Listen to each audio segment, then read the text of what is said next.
ulitin ko So, ano naramdaman mo na wala kang wala kang honor? Saan? Saan? O tapos hindi ka na magiging grade ano mararamdaman mo?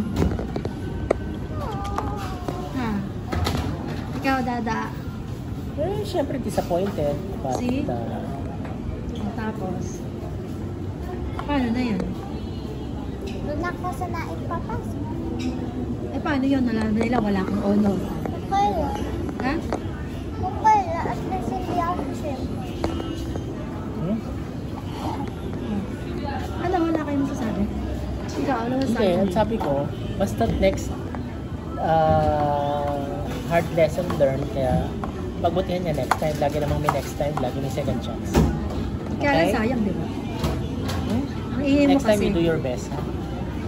O paano yan? School is not a playground, it's for learning. So, ano naramdaman mo na wala kang honor? At balik ka sa grade ano? Ha? Ano nga, sumagot ka? Saan? So, ayan, to the point, nag-chat pa sa akin si teacher that day, no? Bakit? Ayun nga. Huwag ka kasi maingay, B. Kaya tinan mo nangyari. Gusto mo, pakita ko yung chat ni teacher Dalay, no? Nung nagsasabi ako totoo. Ingay kasi yan na. Sagot ka kay Papa pag nalaman. Tinasak mo niya.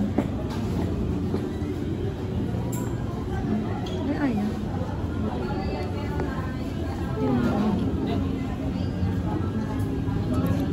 Si Didi na lang muna.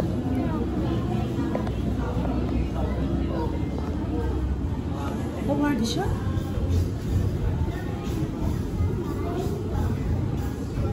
Award ba siya?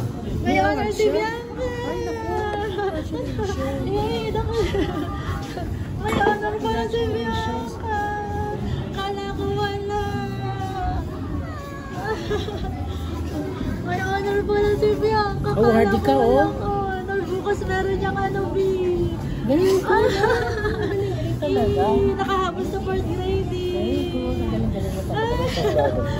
Hindi yung may honor pala yung Bianca na yan, ha? Nakahabol ng 4th grade. Grade 4 ka na, may honor ka pa. Kaya sa pinapranka ni Mami. Diba? Ano masasabi mo, B? Thank you, Lord. Diba nag-pray ka?